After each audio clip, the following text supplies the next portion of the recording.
It stood at the edge of a clearing no one remembered entering. Not hidden, not announced, merely present, as if the world had grown around it without knowing. Trees leaned slightly away from it, not from wind, but from memory, as if even they had been told once not to get too close. The bridge was not long. In fact, it seemed too short to span any real distance. One end disappeared into a dense wall of mist. The other began from an old stone path that had long since stopped leading anywhere else. Grass had grown over the trail as though reclaiming its silence, and moss crept along the stone with the patience of centuries. No signs, no railings, just the bridge, with wood darkened by time and footsteps that had never echoed. The bridge didn't arch or curve. It simply existed as a line, a connection without flourish. It was made of timber that didn't rot and bolts that didn't rust. When it rained, the droplets slid off as though unwilling to stay. In summer, it did not dry. In winter, it did not freeze. The air above it always felt slightly stiller than the surroundings, as though it obeyed a rhythm not of seasons, but of memory itself. The birds never landed on it. Animals passed by it, but never across. And the mist. The mist never moved, no matter how strong the breeze around it blew. Those who stumbled upon it often did so by accident, never by searching. They weren't looking for a bridge, only for something they couldn't name. Some came while wandering. Some came while forgetting. Others arrived with dreams they couldn't fully recall, drawn by a direction that was never marked on any map. But once it was in sight, it held them. Not with fear, not even with curiosity, but with recognition, as if a part of them had walked here once before, in a time that didn't leave footprints behind. No one remembered who built it. No locals spoke of it. In fact, none could agree whether it had always been there or had appeared one day like fog rolling over a field. Photographs refused to capture it, not because it vanished, but because the image always came out wrong. Tilted, overexposed, or missing entirely, replaced by frames of empty sky or broken light. Only sketches remained, drawn from memory, and each sketch different. Some showed arches that didn't exist. Others drew railings that had never been there. Yet in all, the mist was the same, thick, gentle, and impossible to pass through by sight alone. And so it stood, unspoken but undeniable, a bridge that no one planned, no one used, and yet waited. Not for crossing, but for timing. There was a man once, no younger or older than time allowed, who came upon the bridge in the hush of late afternoon. He had not come to find it, but neither was he surprised to see it. His steps had grown slower in recent years, not from age but from accumulation. The quiet weight of choices, regrets, and silences too long held. He walked not as someone moving forward, but as someone circling something unspoken, returning to where beginnings fray. The moment he saw the bridge, he stopped, not out of fear, not wonder, but pause, like one does at a sentence too familiar, a tune half forgotten. The air around the bridge felt different, not colder, but thinner, as if time itself grew quieter here. He looked at the mist without trying to understand it, and the mist looked back without urgency. The path behind him had already softened with evening light, and the trees had begun to sway in rhythms older than wind. Still, he didn't step forward. Not yet. He stood there long enough for the shadows to change shape around his feet, as though deciding which era he belonged to. The bridge waited, as it always did, not inviting, not resisting. Eventually, his hand reached into the inside pocket of his coat and found a photograph.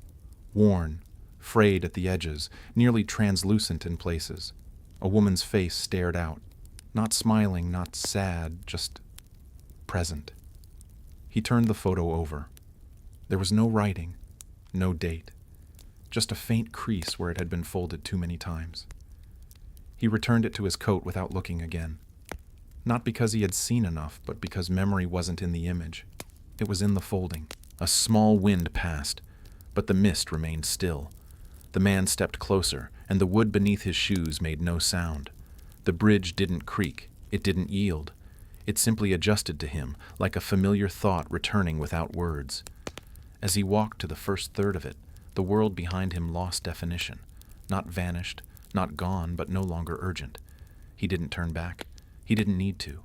The act of crossing was not about leaving something behind, but about becoming aware of what time had layered inside him. Halfway across, he stopped again, not from doubt, but from knowing. The mist in front of him seemed denser now, or perhaps his thoughts had simply gathered into it. He took a breath, not deep, not shallow, but exact. Then slowly he extended one hand into the fog. It disappeared from sight, but he didn't flinch, because something reached back, not to pull, not to stop, but to meet him halfway. He did not step further. Not yet. One arm outstretched into the mist, the other still resting at his side, as though anchoring him to the present while the rest of him leaned gently into elsewhere. His body stood on wood, but his breath lingered in memory. Around him, the world neither brightened nor darkened. It held its hue like a held note, unresolved but resonant. The bridge remained firm beneath him, but the feeling underfoot began to change. Not texture, but tension, as though the seconds themselves had begun to stretch, thickening into moments too wide for ordinary clocks. There were sounds now, not voices, not footsteps, but pulses. The kind heard in old houses before storms, the kind felt in one's chest when standing too close to something buried. It was not frightening, it was ancestral. The kind of sound that didn't come from outside the body, but from the overlap of all the times one had felt the same ache. His hand remained in the mist, still unseen, still untouched, until it began to tingle, not with cold, but recognition, like brushing against a memory not fully yours. From where he stood, shapes began to form, not clear, not full, but enough. A shoreline, a bridge, another figure, and then nothing. Not because they faded, but because they hadn't yet happened. The bridge did not carry him forward in space. It unfolded time, layer by layer, thought by thought. He wasn't traveling to a place. He was moving toward a when. And in that strange unfolding, he saw versions of himself, not as reflections, but as echoes of possibilities suspended mid-breath. One wore a coat with different buttons, one walked faster, one stood still. He stepped again, and the fog wrapped around him like a sleeve, not smothering, just fitting. Behind him, the wooden boards began to dim, not from light loss, but from absence. He was no longer placing weight upon them. And ahead there was a hush that wasn't silence. It was full, not empty. The kind of quiet that grows in libraries, in attics, in spaces where people have said nothing important, out loud, but everything silently. His pace was slow, not because he hesitated, but because time here wasn't measured by movement. It was measured by readiness. He had no name for what waited on the other side, no expectation, just the photo in his coat and the breath still circling his ribs. Every step forward did not bring him closer. It made him become more of who had once walked here. The bridge did not change, but he did. And as the mist gathered around his knees and reached toward his shoulders, the last part of the world he came from slipped behind the veil. Not gone, just no longer first.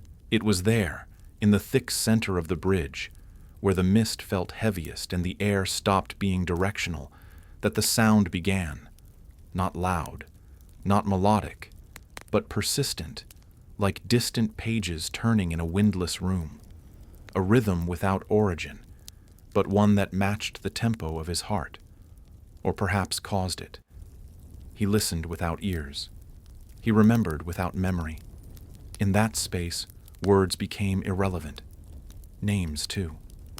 All that mattered was presence, of what he was, had been, and would be, swirling together in a convergence no language could hold. He looked down, though there was no need. Beneath his feet, the planks shimmered faintly, as if remembering every foot that had stepped across them. Faint outlines, some bare, some shod, some too small to be adult, flickered briefly in the grain of the wood before vanishing again. He felt none of them, only saw and knew. This was not his first time crossing. Perhaps not even his third. Perhaps it was the same crossing, returning to meet itself from another angle. The bridge, after all, did not stretch. It looped, but not in shape, in meaning. The mist ahead shifted slightly, not parted, never parted, but shifted, like breath adjusting between sentences. And through it, something pulsed, not light, not sound, a sensation too close to dreaming. He stepped toward it without decision. His body moved like an echo finally allowed to catch up. And when the air cooled around his face, he closed his eyes. Not out of fear, not from peace, but an instinct. Some truths are better felt with skin, not sight. His face tingled as though every pore had been opened by time's hands. Inside the fog, the bridge ceased to feel like structure. It became sensation. Texture changed beneath his soles. No longer wood, but something softer, less formed. He was still walking, but not entirely forward, more like threading through, as though time had become fabric and each step slipped between its folds. He could smell old books, hear wind chimes that had never existed, and once, just once, a child's laugh. Not distant, not imagined, just borrowed from a day that had not yet occurred. The further he went, the lighter he felt. Not weightless, but precise, like his body had let go of everything not needed to remember. Every regret dissolved, every doubt quieted. Not by answers, but by perspective. The bridge didn't offer clarity, it offered distance. And in that distance, pain became detail, and detail became design. A mosaic only visible from this strange middle place, where time stood still enough to see its weavings. When he opened his eyes again, he was not where he began. But he had not arrived either. The mist still surrounded him. The bridge still existed. And yet, something had changed. Not around him, but within. The question he hadn't known he was asking had shifted shape, and now it waited to be remembered, to be. He paused, not because there was nowhere left to go, but because something was arriving. Not from ahead or behind, but from within the very space he occupied. It was subtle at first, like the sensation of being watched, not by eyes, but by time itself. A stirring beneath thought, the beginning of a recollection not yet formed. The mist shifted again, not outward, but inward, as though folding around a memory too large to keep still. And in that fold, the air turned warmer. Not with heat, but with presence. A shape emerged, not sharp, not sudden, but gradual. It stepped into being the way one wakes from a dream, slowly, reluctantly, as if unsure of its welcome. The man did not move. He recognized the outline before his mind confirmed it. It was her, not as she had been in the photograph, not younger, not older, but entirely her. In the way a scent can bring back an afternoon, or the way a forgotten song can fill a room with someone's absence. She did not approach. She did not speak. She simply stood, and he stood with her, and he. The bridge did not bend under the weight of their meeting. It absorbed it, held it, like a breath suspended. Around them, the mist glowed faintly, lit from no source but memory. His hands trembled, not from cold, but from recognition so complete it made the body unsure of how to respond. He didn't reach for her. He didn't need to. Everything between them had already reached. She looked at him. Not through him, not at him, but into the space where their shared time had once existed. And in that look, he remembered. The day she left. The day he didn't follow. The moment he held a letter he never opened. The photograph folded into a pocket he never emptied. He remembered not with pain, but with precision. Not the events, but the emotions, the tone of the silence, the texture of the waiting. It all came back, not as punishment, but as return. As if time, at last, allowed him to carry what had always followed him. They stood there long enough for breath to sink, for the mist to soften, for the bridge to quiet. And though nothing was said, everything was exchanged. not apology, not forgiveness, but presence, the kind that does not ask to be understood, only shared. He closed his eyes again and she remained, not as a ghost, not as a vision, but as the part of his story that had waited patiently to be finished. And then, as gently as she came, she began to fade, not backwards, not away, but into him, not as possession, but as peace. He did not stop her. He did not mourn, because the bridge was not for holding on. It was for crossing through. When he opened his eyes again, the mist had receded. Not entirely, but enough to suggest direction. The path beneath him felt firmer once more, returning to the texture of wood, though it still pulsed faintly with memory. He stood alone now, yet not empty. The silence around him had changed. It was no longer waiting. It was listening.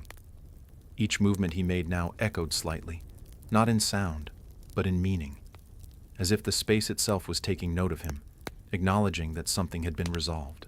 He took a step forward, then another. The air thickened again, but this time not with fog, with possibility.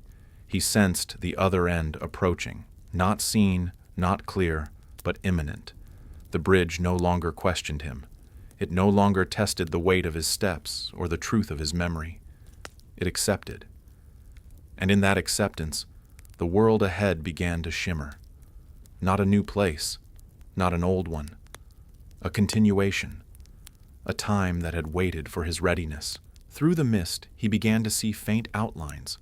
A shoreline, much like the one he had left, but not the same. Trees stood taller here, not in size, but in posture. The wind moved differently, slower, as though it too had aged.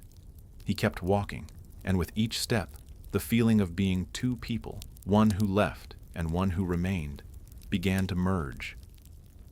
The bridge behind him did not disappear.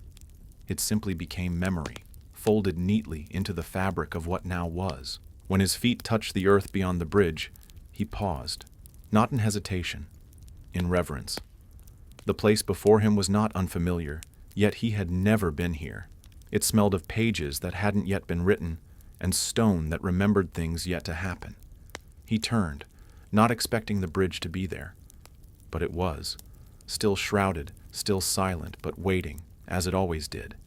And he knew, deep in a place that did not need words, that others would come. Others had come, some looking for something, others returning, all crossing. He looked up. The sky above held a slightly different color here, not brighter, not darker, just deeper, as though it had more to hold. In his coat pocket, the photograph remained, but it felt lighter now, less urgent, the fold no longer creased with ache, but with memory gently kept. He did not remove it. There was no need. She was no longer only in the paper. She was in the step he just took, in the silence that had finally spoken, in the bridge that no longer asked him to remember, only to arrive. And so he walked on, not toward something, but with something. The bridge behind him faded, not into nothingness, but into time itself. Not everyone saw it, not everyone needed to. But for those who did, it was never just a bridge. It was the moment memory became motion again. The path beyond the bridge did not declare itself. It didn't widen or narrow, curve or straighten. It simply began to appear underfoot, like the second line of a story already halfway told. The man walked with a softness not born of caution, but of attunement, as though each step was both discovery and remembering. Around him, the trees grew closer, but not oppressively. They stood like witnesses, tall and indifferent, holding their branches not to shade but to measure. The light filtered through with a golden thickness, as though time here wasn't just passing, it was being stored. He felt it with every breath. This was not a destination. It was a moment sustained, held open just long enough to explore. The air carried scents he couldn't name but somehow recognized, like rain on old paper, or a sweater long kept in a drawer that once belonged to someone else. He reached out once, brushing his fingers against the bark of a tree as he passed. The texture met him with gentle resistance, like shaking hands with something ancient. It didn't welcome him, nor did it resist. It acknowledged. There were no sounds save the ones he brought with him, his steps, his breath, the quiet flutter of coat fabric adjusting to his pace. And yet, the space felt full, not crowded, but present. Each leaf seemed positioned by intention, each root curved with story. There were no paths diverging, no landmarks asking to be named. Just a continuous unfolding, like a thought that never needed to be spoken aloud. He moved slowly, not because he didn't know where he was going, but because he didn't want to arrive too quickly. Eventually, he reached a clearing. It was small, circular, edged with stones that seemed neither placed nor natural, but inevitable, like punctuation marks in the earth's language. At the center stood a bench, not new, not decayed, simply ready. He didn't question its presence. He sat. The bench accepted him with the quiet grace of something that had waited without impatience. And for a long moment, he did nothing, not even think. He just existed in the warmth of a sunbeam that filtered directly across his face, though the sky remained overcast. Then from his coat, he removed the photograph. This time, he unfolded it completely. The edges quivered slightly in the breeze, though no wind was felt. He held it not to look at her, but to see what remained in him. And for the first time in years, the image stopped feeling like absence. It felt like continuation. She was no longer behind. She was alongside, not in the bench, not in the woods, but in the stillness that did not require her to be seen again in order to be near. He folded the photograph once more, but not as tightly as before. This time, it bent like something meant to breathe. The bench, though still and unadorned, seemed to breathe with him. Each inhalation was mirrored by the hush of the trees, as though the forest itself had learned his rhythm. He sat without posture, without purpose. Time stretched, not forward, not backward, but outward, as though every moment had been waiting for him to arrive here, exactly as he was. There were no markings, no inscriptions, no trace of who had sat before him. Yet the bench held stories, carved not by hand, but by weight. The kind of weight that stays after footsteps have gone. The clearing did not ask him to stay, but it didn't let him leave either. Not until he had been still long enough for the silence to speak. It began softly, not in sound, but in sensation. An idea forming behind the ribs. A reminder, perhaps, of something he had promised and forgotten, or a version of himself that still lingered on the edge of possibility. He closed his eyes, and the sunlight behind his lids shifted from gold to amber. In that warmth, a memory rose. Not hers, not his, but shared. A day neither remarkable nor tragic. Just ordinary, utterly human. A day when nothing happened, and yet everything stayed. He stood eventually. Not abruptly, but as though the bench had released him. The photograph now rested in his pocket without pressure. It was no longer a tether. It had become a thread, and threads were meant to weave, not bind. He walked toward the opposite end of the clearing, where the trees thickened again, not to close him in, but to guide. The air had changed slightly, crisper, filled with the scent of drying leaves and distant rivers. He stepped into that scent as one steps into a memory, slowly, allowing it to find its way back into him. As he passed under the first arch of branches, he noticed a small stone tucked near the base of a root, round, unpolished, bearing a single line, a shallow groove that spiraled inward like a question never answered. He didn't touch it. Some things are not meant to be taken, only noticed. A recognition passed between them, and he moved on. The trail narrowed, but his pace did not. His body knew this tempo now. Not quick, not slow, only true. Each step he took was not toward the future, but into it. He was not returning. He was becoming. The mist had not followed him, but he could still feel it. Not on his skin, but in the way the world no longer asked him to measure anything by distance. There was no then chasing him, no next pulling him. There was only this continued unfolding, this quiet pace of becoming whole again. He did not know how far the path would go. He didn't need to, because somewhere behind him a bridge remained, not waiting, not watching, but always ready. The trail began to slope, gently at first, then more deliberately, as though the land itself wished to carry him somewhere deeper, into the folds of itself, or into the folds of his own chronology. Trees thinned, revealing glimpses of a horizon he hadn't expected. Not a grand vista, not a sudden opening, just small signs of distance. A distant hill, the curve of a faded stone wall, a single tree alone in a field. These were not views made for admiration. They were recollections the earth had decided to keep above ground. He followed without wondering. His feet moved as though stepping through pages of a book he once began but never finished. Each leaf that brushed his coat felt familiar. Each shadow cast by branches passed through him like moments long since folded away. He passed a pool, still, reflective, dark. He did not look into it. Some surfaces are too honest. Some waters remember everything. And he, just then, did not need to see himself. Not when the inside of him had grown so quiet, so vividly awake. A wooden gate, half rotted and leaning on its own hinge, marked a threshold not drawn on any map. There were no fences, no structures, just the gate, as though someone once decided the boundary wasn't physical, but symbolic.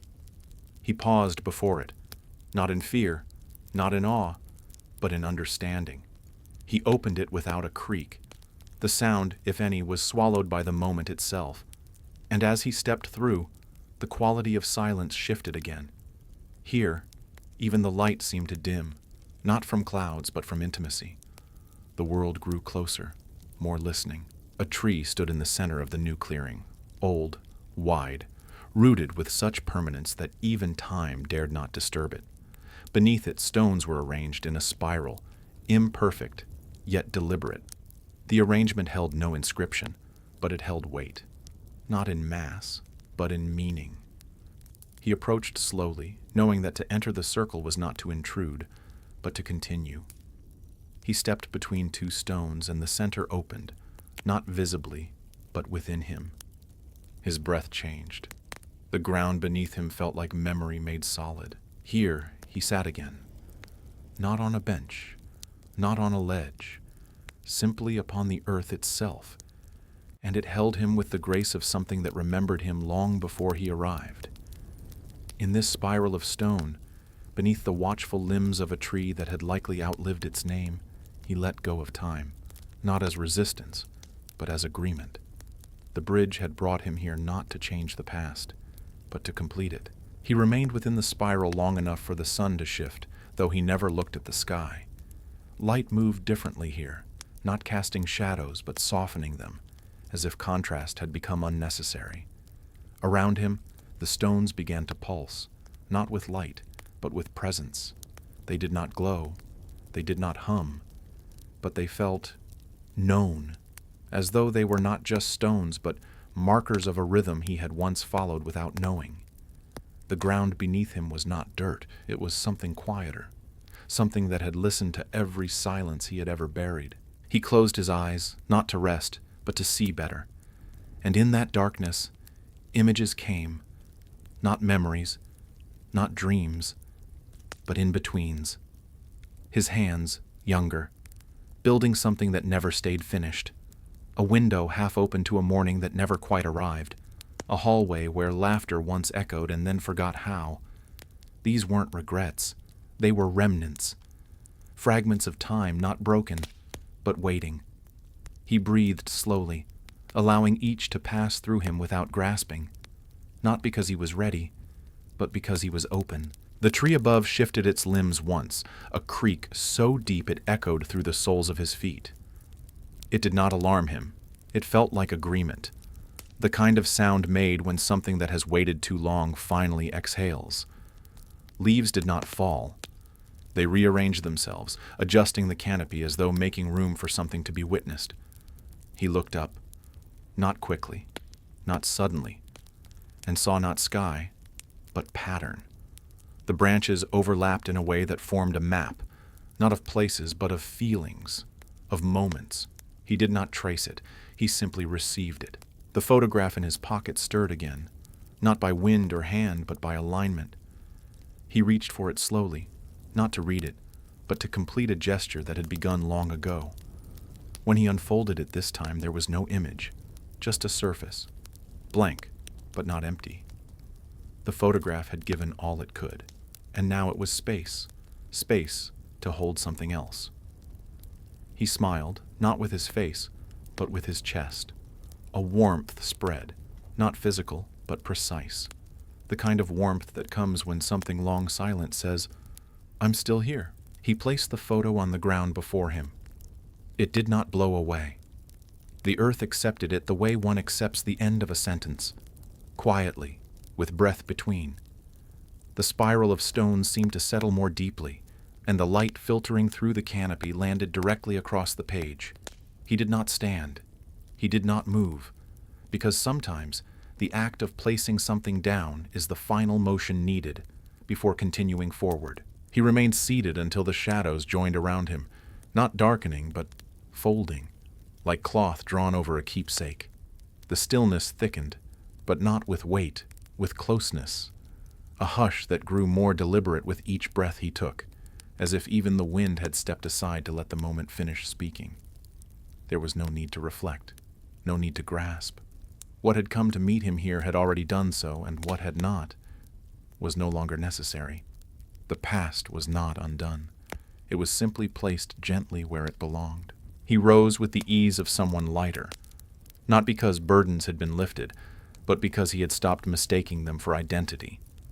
The path that led out of the spiral was not the one he came in on.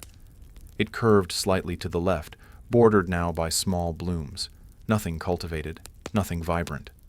Just simple wildflowers, the kind that appear when no one is looking, and remain only for those who are. He walked between them with reverence, not because they demanded it, but because he could finally see them. The trees gave way again, slowly revealing another field, not expansive, but open enough to let the horizon breathe.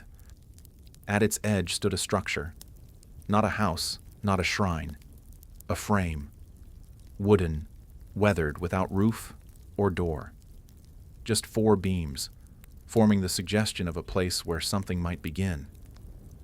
He approached it not as an end, but as a threshold. Stepping through the frame felt less like entering and more like remembering how to move forward without forgetting. Inside the frame, the world didn't change, but his relationship to it did. The wind returned, gentle and unhurried.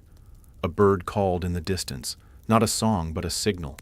He turned once more to look behind him.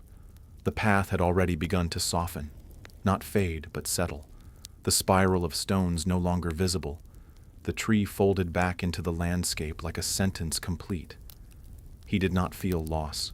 He felt gratitude, the kind that doesn't swell or ache, only settles quietly in the bones. The photograph remained behind him, now part of the earth, not as a relic, but as a seed, and though he would never see what grew from it, he trusted that something would. That was enough. He passed through the frame and continued walking, not toward something waiting, but alongside something ongoing. The bridge had brought him to a place he never knew he needed, so he could become someone he had always been becoming. Beyond the frame, the land unfolded with a kind of deliberate quiet, like a book laid open not for reading, but for resting one's hands upon. The horizon stretched further now, not in grandeur, but in patience. Fields rolled gently into hills that didn't rise, only breathed. Trees dotted the landscape like commas in a thought that never needed to end. He walked with no destination, only motion, as though his feet were finishing sentences left trailing in the margins of time. He passed no signs, no structures, no interruptions, just the sound of his steps brushing against the earth's softened pulse. The world around him did not speak, but neither did it hide. It revealed itself in fragments, a forgotten fence post leaning into the embrace of ivy, a rusted bell tied to nothing, the delicate curve of a path worn not by wheels or hooves, but by repetition. Each detail whispered something, though nothing could be translated. That was the nature of this place. It spoke not in words, but in remembered presence. Eventually, he came upon a river, narrow, still, with no current. It ran across the land like a scar that had healed without vanishing. He knelt at its edge, not to drink, not to bathe, but to witness. The surface held his reflection not as he was, but as he had become. Softer, aligned. The sharpness of sorrow had worn smooth. The echo of absence had settled into shape.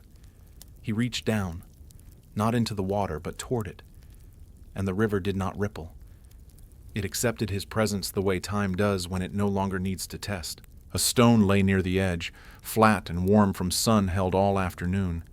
He picked it up and placed it gently in the river, not to mark a moment, but to share it. The water welcomed it with a single, silent shift. And then, the world around him exhaled. Not a breeze, not a sound, just a collective release, as if the earth, too, had been holding something, and now it could let go. He stood once more and turned, not to trace his steps, but to feel them behind him. The bridge was no longer visible.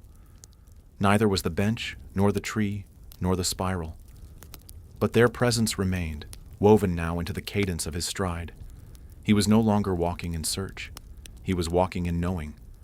And the path ahead, wherever it led, no longer needed to be explained. Somewhere far behind, the bridge waited. Not for him, not for anyone, but for time itself to circle again.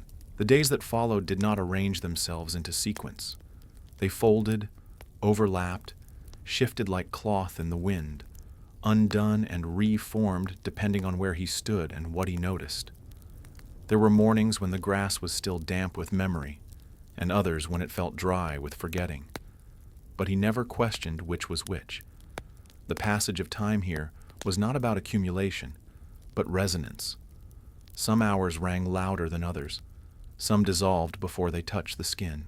He found a small cabin one afternoon, not hidden, not placed, just there, as if it had emerged from the quiet rather than been built into it.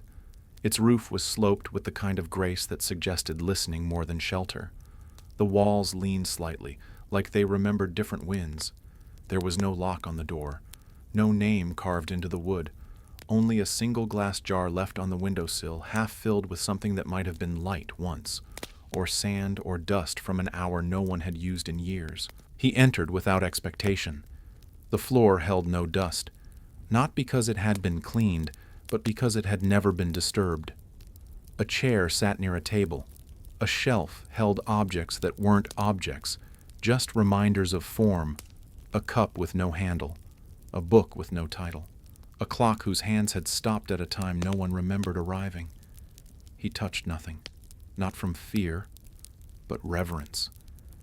In a place where time folds, everything is already touching something else. He sat in the chair, and the wood beneath him did not creak. It absorbed his presence without notice. The silence here was different, less about absence, more about completion. The kind of silence that only comes when everything has said what it needed, and no more. Through the window the light had changed again, not dimmer, not brighter, just slower, as if the sun had agreed to pause its arc for a few extra breaths. He leaned back and closed his eyes, not to sleep, but to settle. There was nothing to wait for, nothing to recall. In this cabin, every version of himself had already arrived. Some sat at the table, some stared at the door. Others had come only to place something down and leave again. He felt them, not as ghosts, but as layers. He had always been more than one moment, more than one choice. And here, he was allowed to feel all of them resting together without resistance. He stayed in the cabin as long as the moment asked him to. Not a night, not a day. Something in between, a span not measured by clocks but by how long it took the breath to steady, the shoulders to uncoil, the thoughts to cease rehearsing a past that no longer pressed. There was no fire in the hearth, no warmth from flame, yet he felt heat all the same. Soft, interior, like the kind of glow that lingers after someone has spoken a truth you didn't know you needed. The walls held it, this warmth, not as containment, but as memory. Eventually, the stillness shifted, not urgently, but like a tide coming to remind the shore of rhythm. He stood, and the chair released him as gently as it had held him.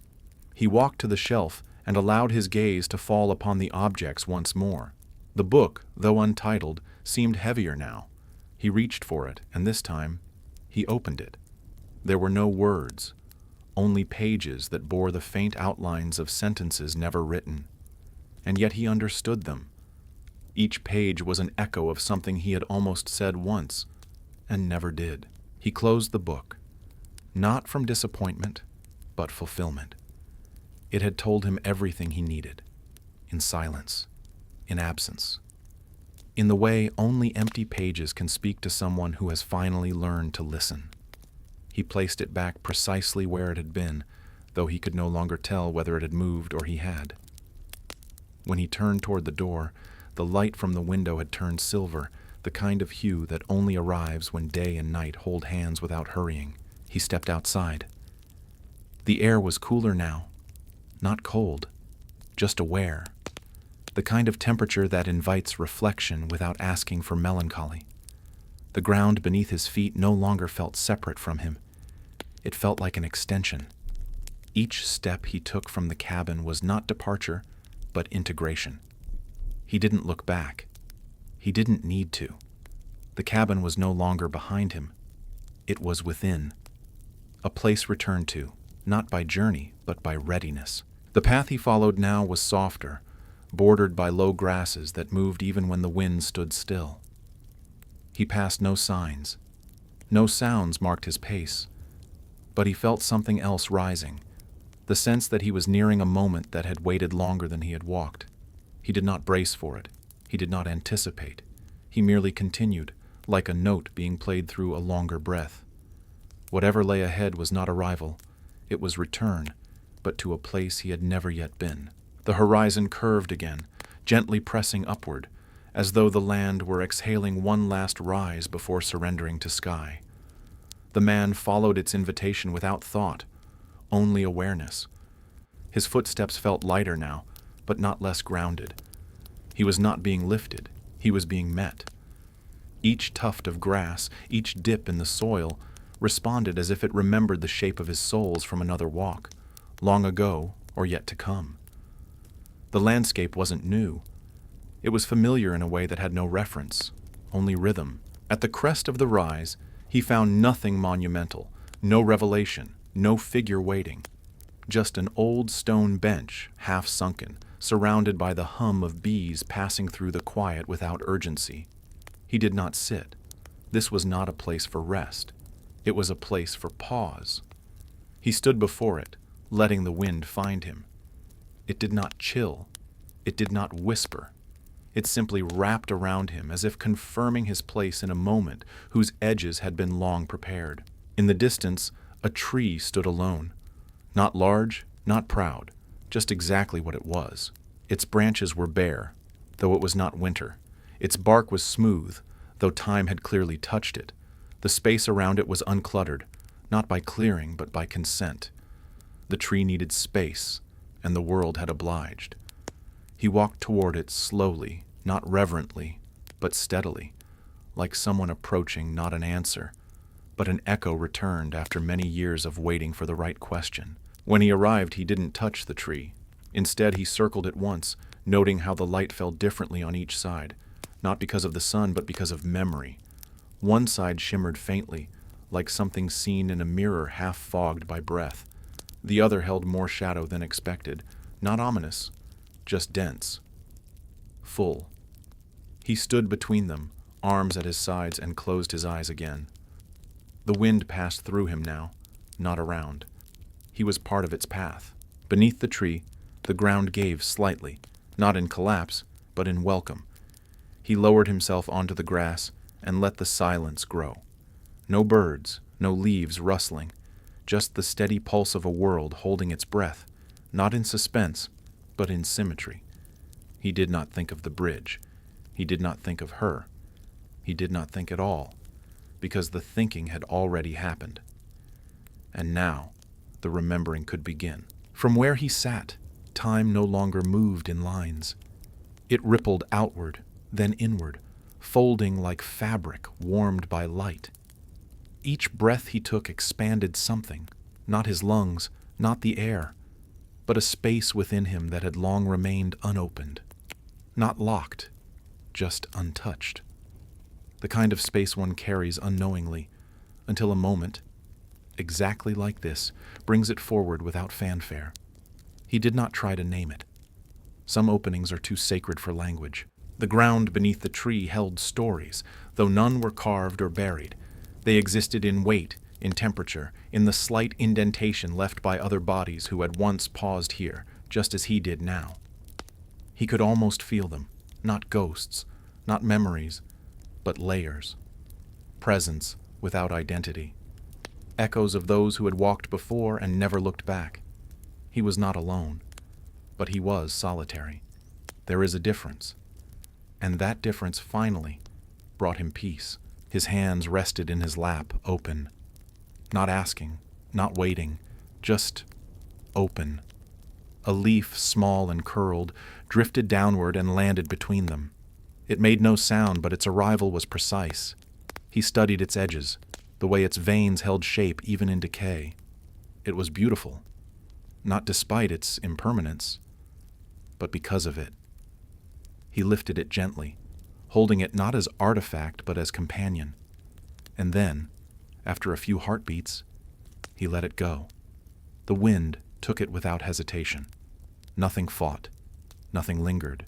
The sky above remained unchanged, yet somehow he felt its depth more clearly now, as if it too had lowered just enough to be known, not measured. There was no blue, no gray, just a kind of vastness that didn't need color to be seen. He looked upward, not for signs but for stillness, and the stillness met him, as if bowing.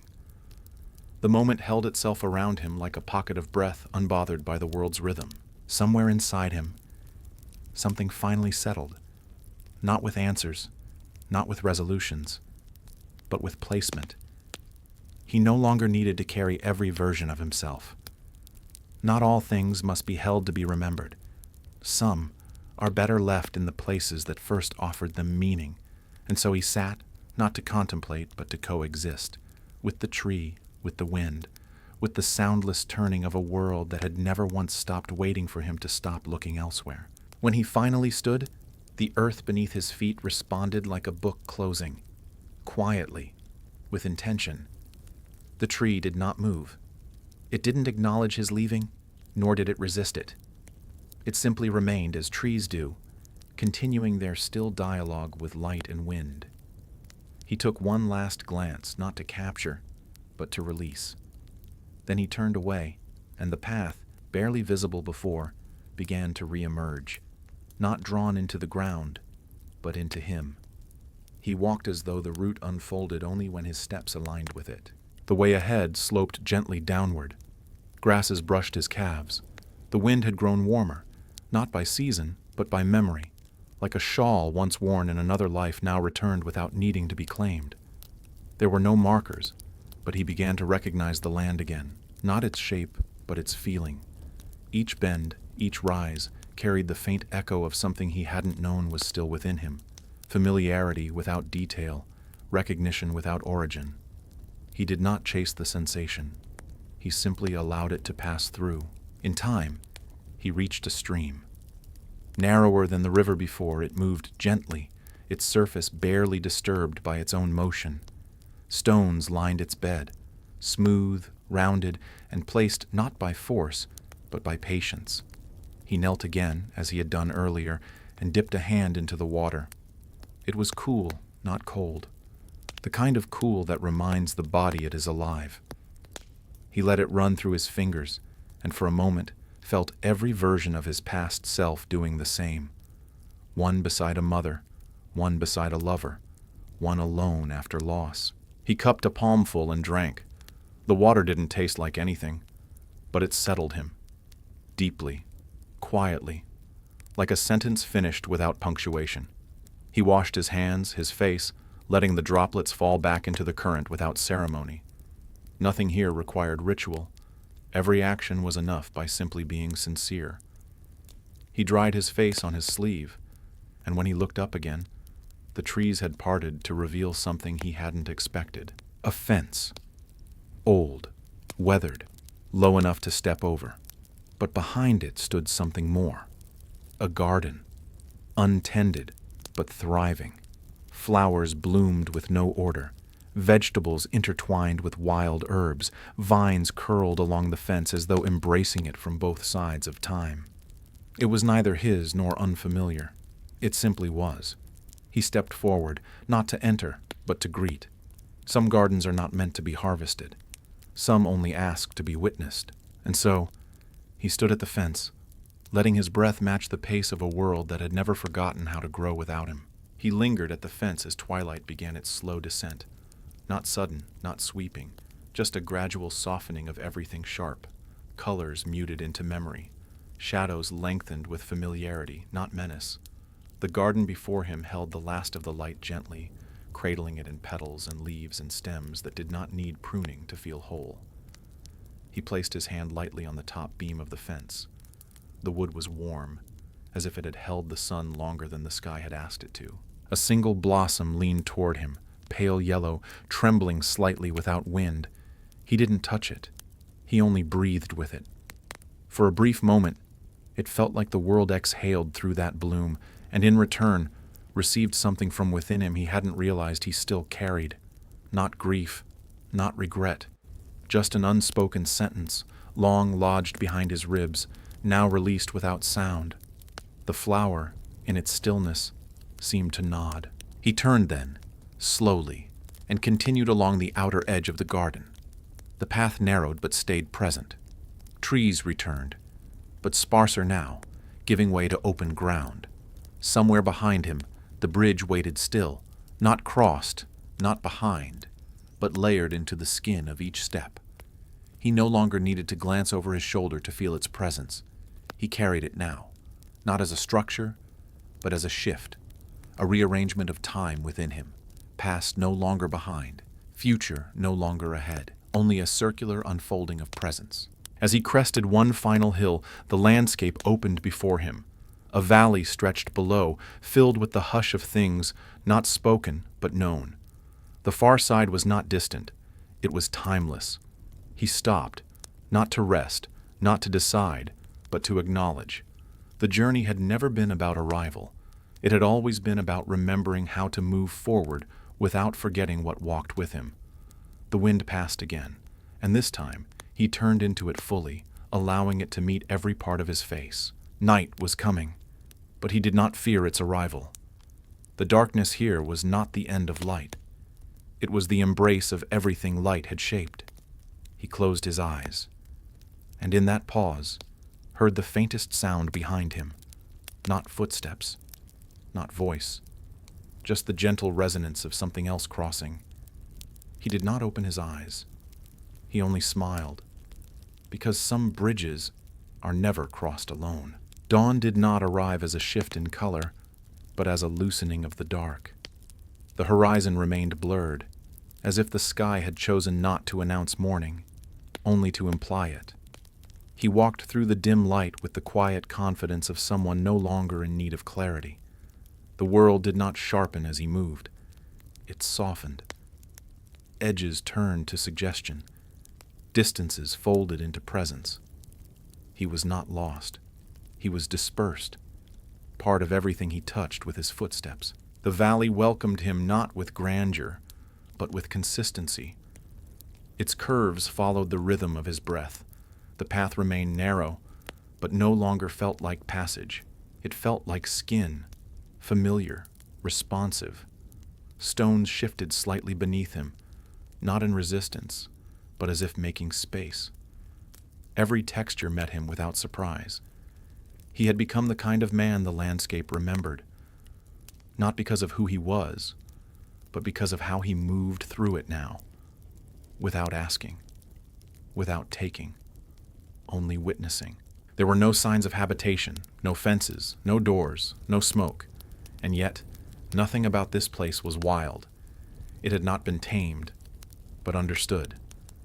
The grass grew in thoughtful silence. The wind passed with intention. Somewhere in the distance, A single bird called, not as announcement, but as participation. The moment stretched to hold its sound, then let it pass, unhurried. He did not seek the bird. He did not seek anything. The seeking had been part of a life that no longer required completion. Ahead, a low wall appeared, stones stacked without mortar, held together by balance and time. It stretched neither long nor high, but precisely enough to suggest boundary, not a barrier, a pause. He approached it without thought, only rhythm. His fingers touched the top stone, and it was warm, smoother than expected. He paused there, letting his hand rest as if placing a thought down gently where it could remain without burden. Beyond the wall, the land dipped gently into a hollow. There, a circle of flat stones lay embedded in the soil, each one slightly uneven, each one carrying a different hue, red, gray, pale blue. He did not enter the circle. He sat beside it, cross-legged, quiet. The stones held no markings, but he could feel them pulsing. Not with energy, with memory, like the ring of a bell long after the strike. He didn't need to know what had happened here. It was enough to feel that something once had. He placed both palms on his knees, closed his eyes, and let the morning complete itself without his gaze. The light would come when it was ready. He no longer needed to watch it arrive. When he opened his eyes again, the stones had not moved, but something in the air had shifted. The hollowness of the valley no longer felt like absence. It was fullness now, quiet and undemanding, as though the earth had taken a long breath and chosen to exhale into him. He stood slowly, brushing his hands along the folds of his coat, not to clean it, but to return himself to movement. There was no path leading away from the circle, but he began walking nonetheless. The direction didn't matter. What mattered was readiness. Each step he took felt less like progress and more like integration. The sky overhead had softened into a pale gold that did not blind. It illumined edges gently, the way memory sometimes makes a moment clearer than it was in life. His shadow walked beside him, no longer long, no longer dark, just exact, the kind of shadow that does not follow, but accompanies. He did not notice when the grass gave way to gravel, when the wind grew cooler again. The world around him had become a conversation, and he no longer needed to raise his voice to be part of it. Eventually, he came to a row of trees planted in perfect silence. They were neither old nor young, but somewhere in the space where things no longer age, only remain. Their branches reached toward one another, forming a soft canopy that shaded the ground below into a mottled path of light and rest. He stepped beneath it, and the air cooled. Not because of shade, but because of time curling in on itself like a cat settling into its own warmth. At the center of the grove, a wooden post stood. It held no sign, no inscription, only a small hook from which hung a key, iron, weathered, ornate in the way that only age can make something beautiful. He reached for it, not because he needed to unlock anything, but because some symbols must be held before they're understood. The moment his fingers closed around it, the trees seemed to listen. Not move, just listen. He turned the key in his hand, slowly, feeling its shape press into his palm like a question that had waited too long to be asked. And then he placed it back, gently, precisely where it had been. Some doors, he now knew, do not require opening. Some are already open, waiting only for the right hand to acknowledge them. He stepped back from the post, and the shadows beneath the trees began to shift, not from sun, but from story. Whatever had once been locked no longer was. As he emerged from the grove, the land ahead widened, not in size, but in meaning. There were no great vistas, no sudden reveals, just more space to feel. The path curved along the base of a hill, and he followed it not because it promised anything, but because it continued. Some journeys do not unfold in milestones.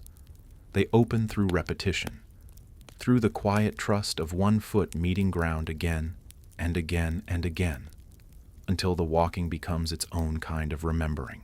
To his left, The hill sloped upward, dotted with stones that bore no writing but stood as if they had once carried names.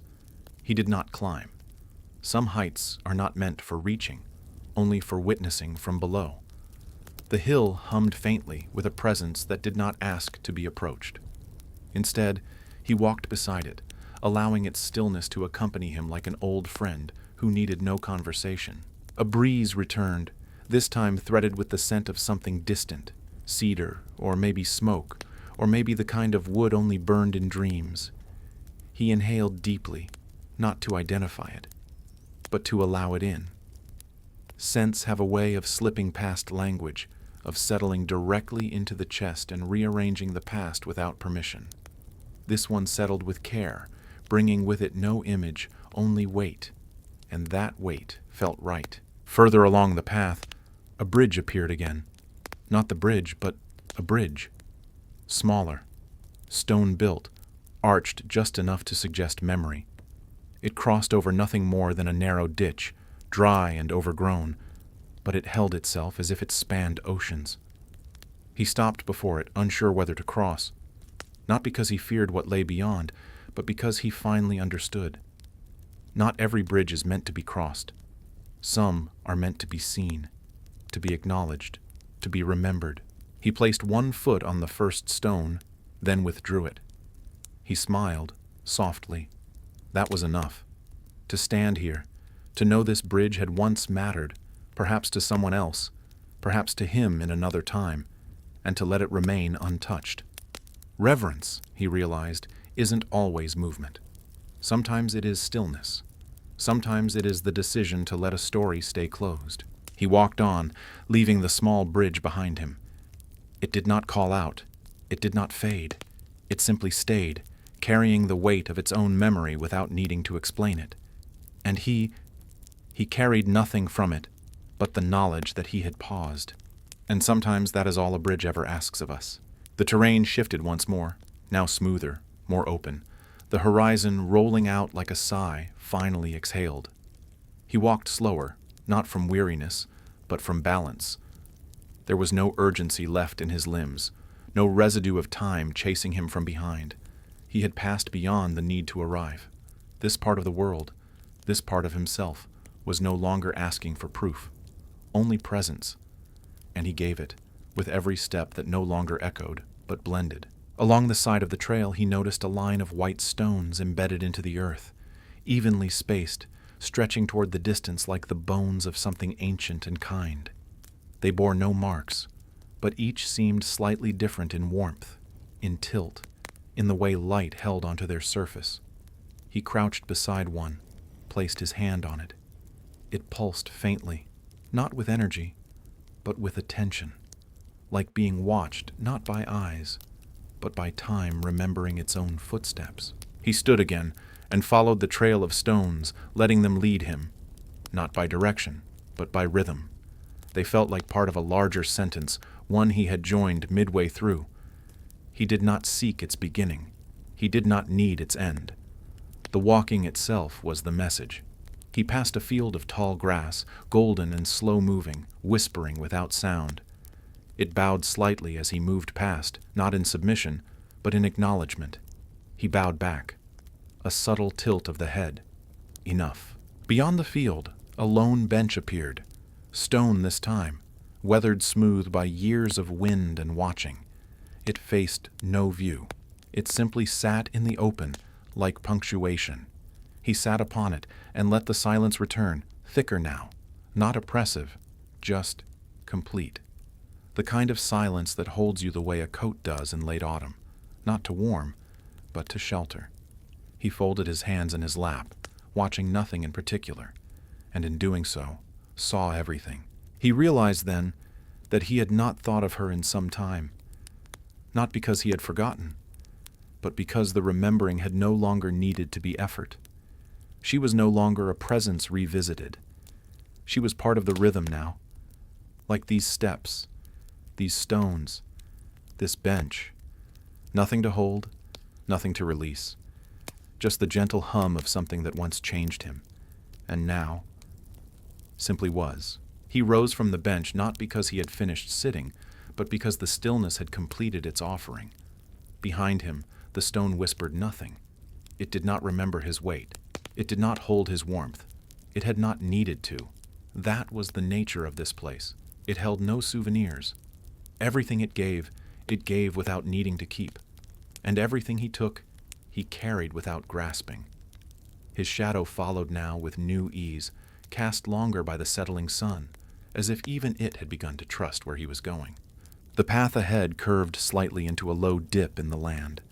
There, a small structure emerged, a bell tower, but not one built high. It was modest, built of smooth wood and held together by joints rather than nails. The bell inside did not gleam. It was aged, quiet, unmoved by wind. He stepped closer. There were no ropes, no mechanisms, just the bell, suspended, waiting. He stood beneath it, unsure whether he had come to hear or to be heard. The air felt different here, not heavy, just meaningful, as though sound itself had paused, waiting for permission. He did not touch the bell. He only looked at it, and the bell remained still. But in that stillness something reverberated. Not noise, not metal, just a knowing, the kind that settles in the chest like a slow drumbeat, one you carry for the rest of your walk. He stepped back and lowered his gaze. On the ground before the tower, a circle of footprints had worn themselves into the earth. Not from him, not recent. These were old, faint, many, all different. All paused where he now stood. He stepped into them gently, letting his own feet match their imprint. And in that overlap, he felt it. The layering of lives, the shared weight of many who had once reached this quiet place in time, and chose not to ring. He turned again, stepping out of the circle. The bell did not move, but its silence followed him, kind, patient, echoing the truth that not every bell must toll to be real. Some are meant to be carried away, inside you, a resonance that only those who listen without asking will ever truly hear. And so he continued, further down the path, the sky darkening, the air cooling, the hush of that unstruck bell vibrating through every step. Evening thickened like ink spreading slowly across parchment. The world did not dim, it absorbed. Each surface began to hold more of its own story, visible not through brightness, but through contrast. He walked through this growing hush as if moving through a page being written beneath his feet. The path narrowed once more, guiding him between rows of low hedges that leaned inward like listening hands. He passed without brushing them. The space was exact, as though measured long ago for someone who would one day arrive without knowing why. Ahead, a light appeared.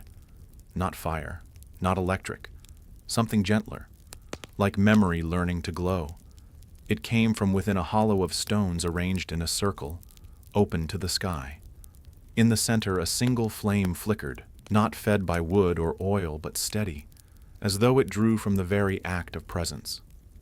He stepped into the circle and stood before it, letting its warmth rise into him like breath returning after long stillness. He did not kneel. He did not reach out. He only watched. And as he did, he felt every step that had led him here return, not as a rewind, but as a layering. The bridge, the bench, the grove, the bell, all present now, not in memory, but in place. He had not left them behind. They had walked with him, changed shape, followed.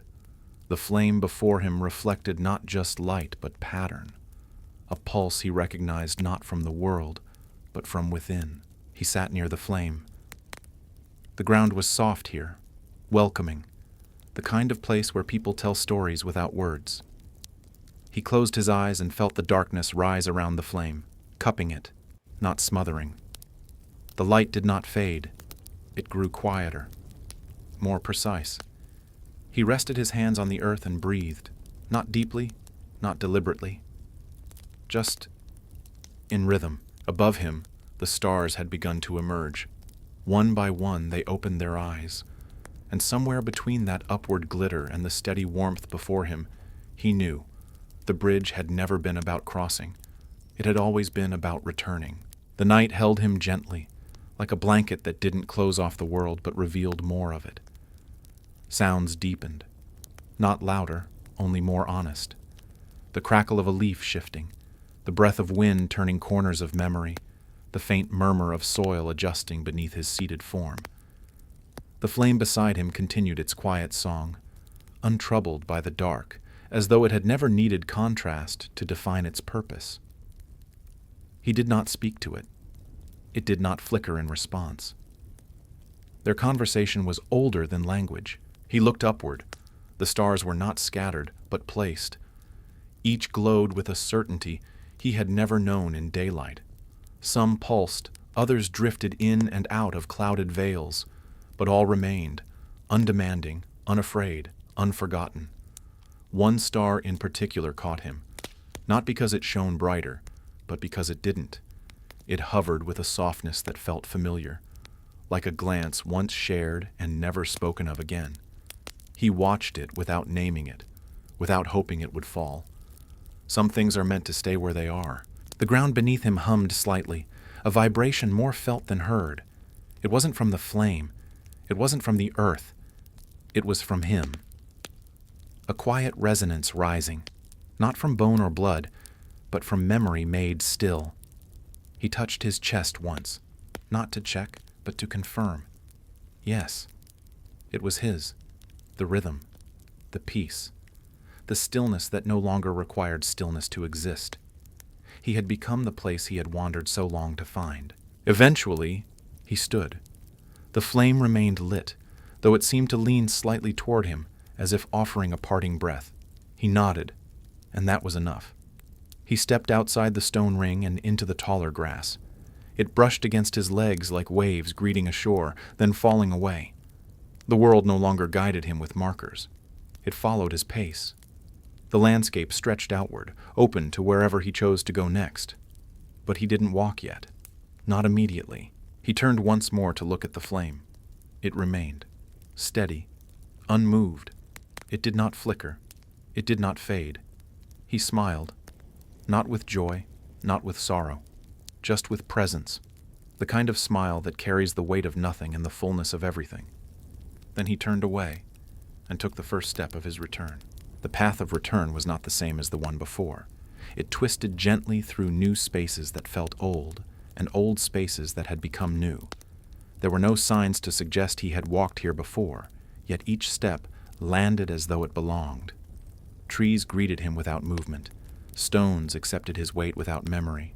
The world did not welcome him back, because it had never sent him away.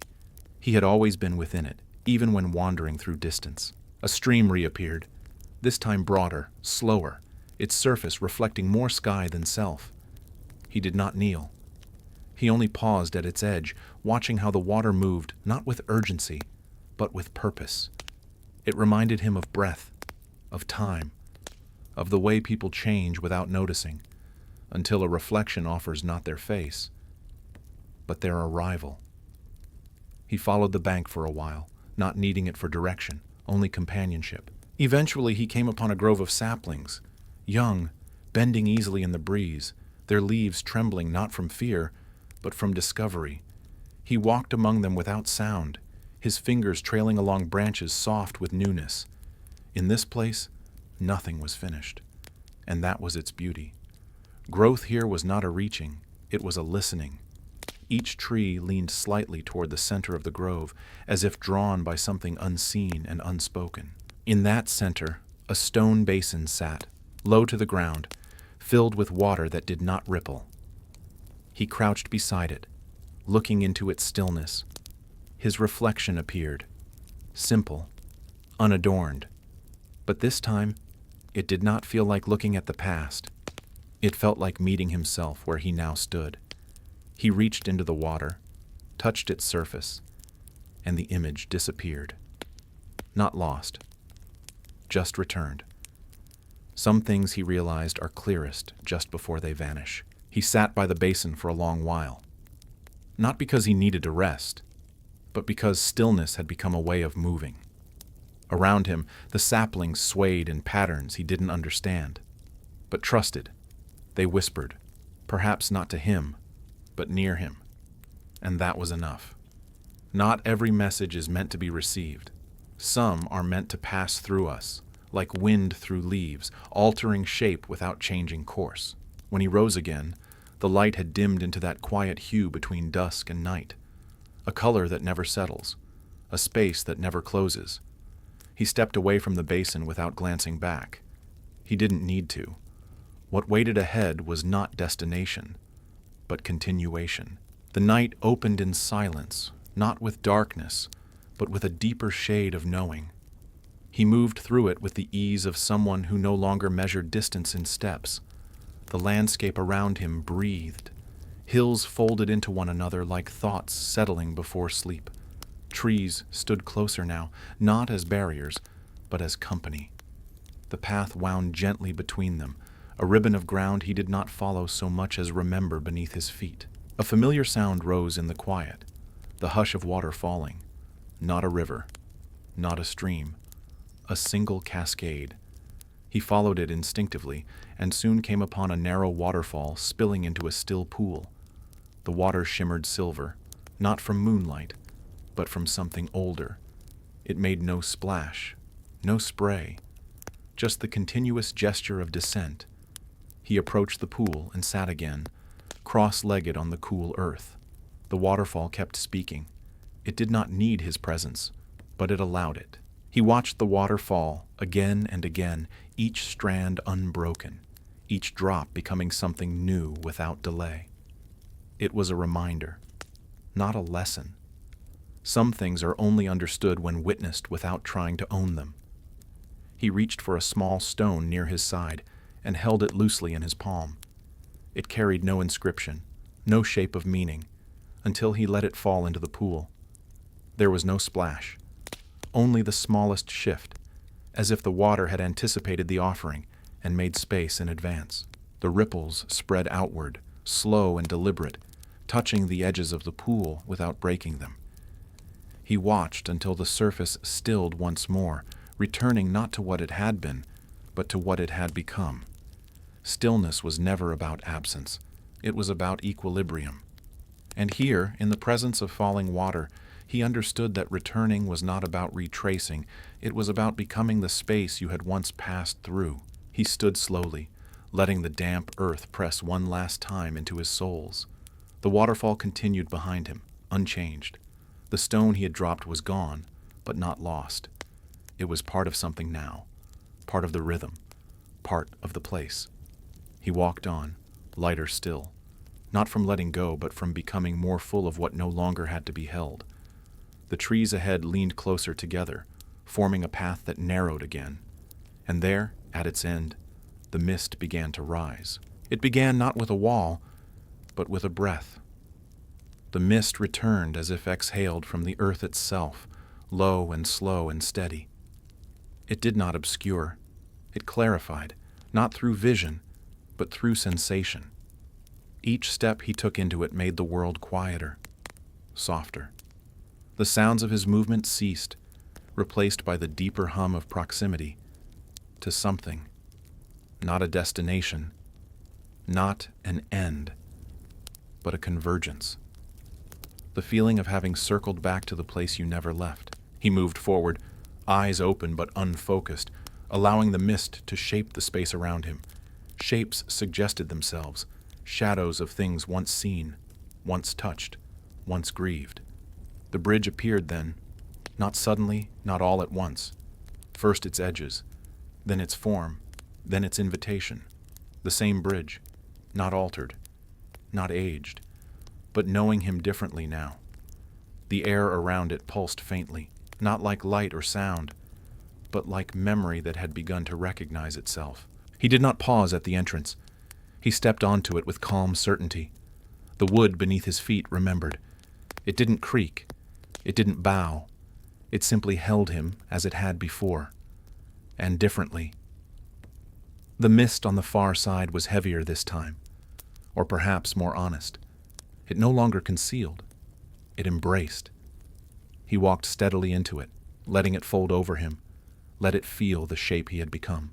Halfway across, he stopped, not from hesitation, but from arrival. Not to the bridge's middle, but to his own. He placed a hand on the railing that wasn't there, yet felt present. The mist curled around his fingers like old conversation.